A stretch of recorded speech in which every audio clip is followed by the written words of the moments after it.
Hey guys, Toby Mathis here, and today we're going to talk about day trading, and I want to have a very subdued conversation, fact-based and based off experience about day trading. I've been in this game for greater than 25 years. I was a very active trader in the 90s and early 2000s. I usually get these comments whenever I do a day trading video, and I talk about the success rate of day traders and how it's really low in the United States. It might be as high as you know maybe 4%, 5%. I get all these comments about how I must suck as a trader and how I've never traded or this, that, or the other. I'm doing it wrong. I don't follow the rules or whatever. No, and I'll just be straight up with you guys. I've had years where we've done over $1 million in the market trading, not passive investing. I've been there, done that. I actively traded for quite some time, and I can base it off of my experience as somebody who's been doing it. And if I put my return next to yours, I would say that there's a pretty high likelihood that I've done more than most of the folks out there that make those types of comments. In fact, the people that scream the loudest probably have accounts with $10,000 in it, where they're like, maybe they made $1,000 and they're going to use that and say, look, I'm way up. You're not trading right. And I'm just going to go back to the facts. And those facts are very sobering. And I'll get it to them in a second. But I'll also say this my experience, because we do over 10,000 investor returns a year, tax returns. I'm a tax attorney by trade. I've worked with a bunch of the gurus, guys. I've worked with these people that are out there selling courses or teaching courses. And I would estimate probably 90% lose money. They're not making money on what they're teaching. They're making money on selling their teaching. And that's just the fact. I choose to work with folks that do what they teach, that are successful at it. Unfortunately, it's really easy to go out there on the internet and do some high frequency trading or this type of day trading strategy, or I'm the best. I'm not saying that there aren't people that make money. I'm just saying it's an astonishingly low percentage, and it's the equivalent of gambling.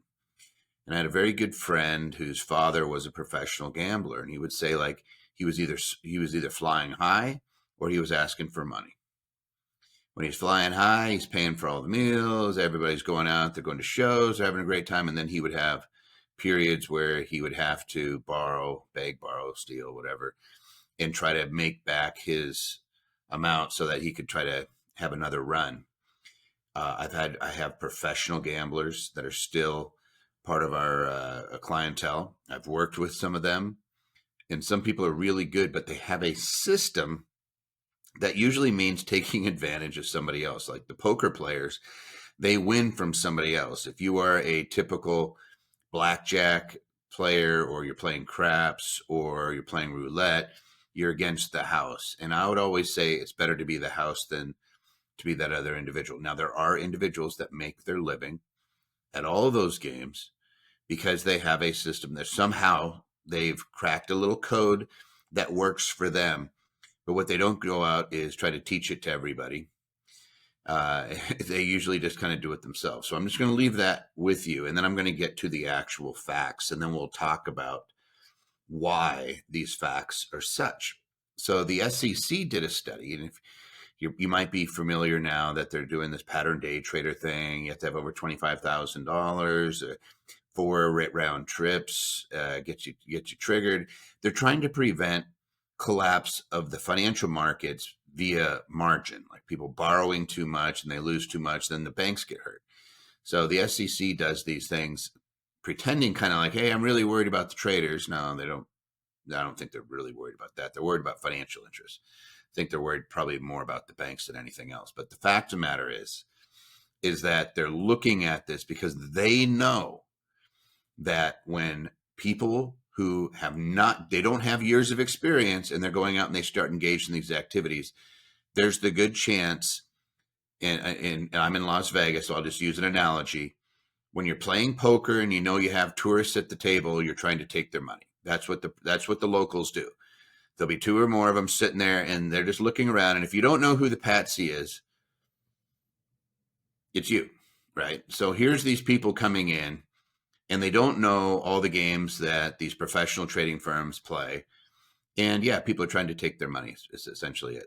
And sometimes they do, or they call it amateur hour when the market first opens up. There's all these things that they use because they know that there's behaviors that are going to come out and that they're going to take advantage of it. Now, let me just kind of say, what is a trader? Somebody who's trying to make money on short-term swings of the market. Now, I am not talking about someone who does covered calls or the wheel strategy or things where they are the casino. I'm talking about people who are buyers. You are gambling. You don't own the underlying stock and you're playing this. I have no problem if somebody wants to trade over and over again, selling covered calls. Sell the covered call, buy it back when it dips, sell it again when it comes back up, buy it back. If you want, if that's you, I'm not talking about you. I'm talking about people that are buying options. And a very good friend and a good client who is 50 million plus put it this way: as an investor, that's how he made his living in the market. He said, I cannot understand being an option buyer. I got to be right on 2 out of 3 things versus the seller only has to be right on 1. Your chances are so much better. I don't understand why anybody does that. But there's folks out there that are doing that whole, they're option buyers, they're gamblers, they're trying to make big swings, see it all the time. And the fact of the matter, the studies show that your success rate is going to be in the single digits. And study after study shows that it's actually pretty, it might even be more drab than that. So the U.S. Securities and Exchange Commission stated, according to their research, that about 10% of professional day traders are profitable. 10% of professional day traders are profitable. Now, keep in mind, they're saying that out of the whole group, and we're talking about people that have been doing this for decades versus people that have been doing it for a few days, about 10% are actually profitable. And it doesn't say how much profitability. But there's another study, a 6-year study that was done by in France, the AMF, and they did a study for 6 years, and they found that about 90% of day traders lose money.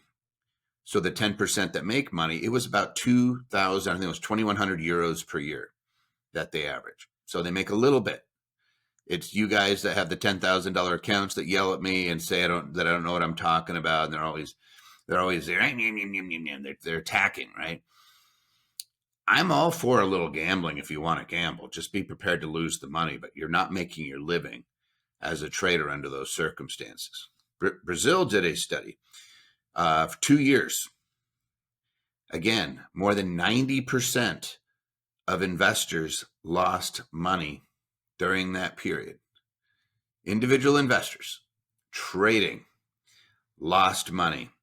Taiwan Stock Exchange, this is the most extensive study. They followed over 400,000 day traders. So if you want to say, oh, these are just the sample size is so small, or it was people weren't doing it right, I do it differently. 400,000, close to 500,000. Less than 1% of day traders were consistently profitable. And I think that was a 15-year study. I don't have the study sitting here in front of me, but I believe it was like a 15-year. It was a long period of time. And they followed all these folks. And they found that the vast majority of traders get in, they get beat up, and they leave. Like the vast majority of traders don't make it 6 months.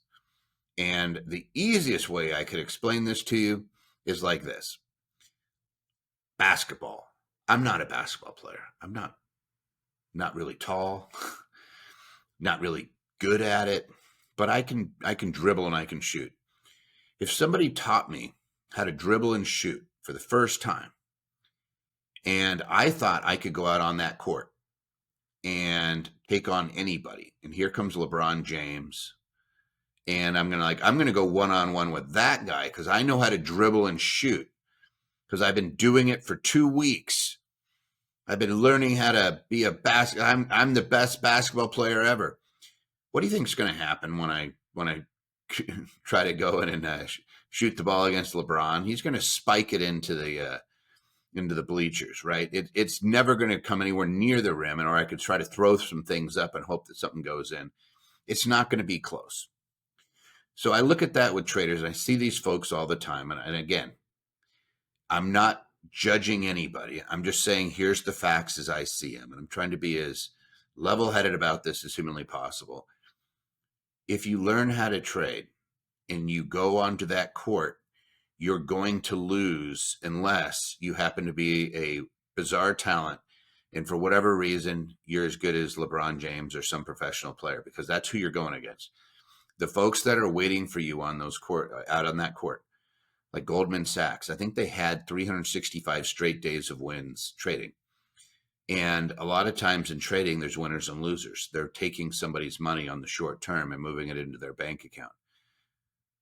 I prefer to be on the side where I'm betting on the whole, on the sport, right? I like to be involved in investments where there's created growth, where I'm not trying to take somebody's money, but I'm allowing the growth of the company to pay me. So I do dividend stocks. I believe in selling an option, giving somebody the right to, if they want to gamble, I will be the casino all day long and allow them to gamble. But then there's people out there that know how to do these head fakes and do multiple orders, and they know how to make money in the market. There's AI, there's algorithms, there's all these things that are out there. And if you think that because you learned let's maybe spend a month learning the market, that somehow you can walk on that court and beat one of those folks, it's a very low percentage in my experience. And again, I do the tax returns. My experience with traders, folks that go out and take these courses and think that they're going to be a option buyer, and they're going to do naked puts, and they're going to do all these strangles and straddles and all these crazy strategies. And if you know what you're doing, you can mitigate your risk. But if you think you're going to do that right away, and that you're going to be able to be effective to make a living, it's not going to happen. I mean, it's such a small percentage. And I see it over and over again. And I see people do irreparable harm to their retirement plans. I see them, they get this elation. Hey, I've learned how to trade. It looks so easy. And then they get spiked out of existence. And it's really horrible. So here's the things that cause traders to lose money: the market volatility and just risk management as a whole. There is this mentality when we start gambling of doubling down. And so I used to have a comment, like, I shouldn't, sounds horrible, but we would always say, I don't really see a lot of people that lose $1,000. I would see people that lose 100,000 or 300,000 consistently. We used to have a rule that if we went out and taught a course, there's always somebody sitting in the front row that's lost 300,000. And lo and behold, there was always somebody who's sitting there that says, I tried this, I didn't follow the rule, and I lost this much money. And it was always a huge amount. And I think it's because that's the gambler mentality, is that it's exciting. It triggers a whole bunch of endorphin. Men are way worse at this than women. I'm sorry to say that women tend to be a little more grounded, but the men, man, they go for it. And there's I guess you'd call it emotional control that there might be lacking when you get that elation or you get that greed factor going on. And I always feel like somebody knows that that's occurring. Maybe the market maker, maybe it's big brokerage houses, and they know the behavioral science. Maybe the algorithms know, I don't know. But for whatever reason, I would always see it. And it was pretty consistent that you'd see people get elation, start to gamble. It was almost worse if they were successful for a while. And then when they would lose big. And I had that same story over and over. It was going great for a month, a year, and then I made a mistake, and then the market or whatever. And they would just keep gambling. They keep pushing more. So I think it was a gambler's mentality that gets you in the trading. So what's the solution? Be an investor. Do it slow, do it steady, do it consistently, buy great companies that pay you to own them. I'm not saying don't do options. I'm just saying be on the house side of the trade, which means be on the casino side of the trade. Be the one who's selling the option more than you are the one that's just entering things on as the buyer side. Again, I'd have to be right on a lot of things to make money. If the stock stays the same, and if I buy options, stock stays the same or goes down, I lose. I need to have a better odds than that. If I'm the seller, I make money, period. And maybe I get called out and make money if I'm selling out of the money calls, maybe I make money that way. Maybe I roll myself into another month and buy myself some time. But worst case scenario is I've made money. And that's the situation you want to be in when you're, again, involved in that type of trading. All right, I'm going to leave it at that, guys. And if you want to hate me in the comments, you can go ahead and do it. I'm just going to say my experience has shown me this. It's 25 years. I can put my experience up against just about anybody. I've been trading for a long, long time. I work with traders. I work with some very successful folks. One gal, wonderful trader. She still goes out there and teaches. I was there when she started. She started with $2,000, blew it up over 2 million, and absolutely phenomenal trader. Still to this day, fantastic trader. And she would say the same thing. She had to lose about $1 million of the 2 million she made before she caught on, and said, I don't know everything. I need to mitigate my risk, and she needs to stay small. She only trades 1 or 2 stocks, and she keeps it really, really simple. If that's you, congratulations. You learn all the rules, you take your lumps, and you're going to have some long-term success. If you're the person who just went to a course and you learned how to do some option trading, I would just say, please be careful. Please mitigate your downside, and just understand that the odds aren't necessarily in your favor. The odds are absolutely in your favor. Huge success rate for long-term traders, like close to in the high 90s. So you're flipping it around when you do that. Hey, I'm going to invest in the markets, or as Warren Buffett says, just put it all into an index, right? Because the market's gone up historically over 10% a year since its inception. So that's not a bad thing, and you can maximize it. You can get some extra points out of there by doing covered calls and being smart about which companies you invest in. But I prefer to be on the 90% plus success side versus the 90% plus unsuccessful side. And those are my comments on day traders.